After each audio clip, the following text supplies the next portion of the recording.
তারেক রহমানের বিরুদ্ধে দীর্ঘদিন ধরে ষড়যন্ত্র হয়েছে, এখনও হচ্ছে।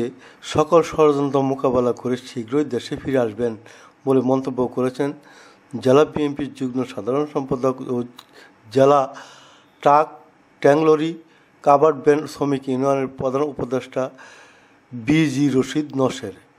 শুক্রবার বিকেলে শাহপ্রতাপ নরসিংদী জেলা ট্রাক ট্যাংলরি ও কাভার্ড ভ্যান শ্রমিক ইউনিয়নের কর্তৃক আয়োজিত ইফতার ও দোয়া মাহফিলে সাংবাদিকদের প্রশ্নের জবাবে এসব কথা বলেন তিনি।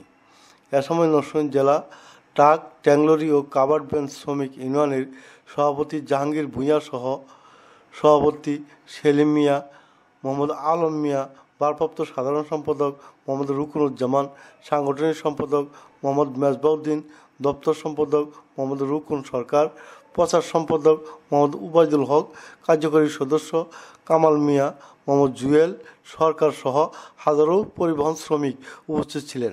মোহাম্মদ শফিকুল ইসলাম মতি, নিউজ সময়।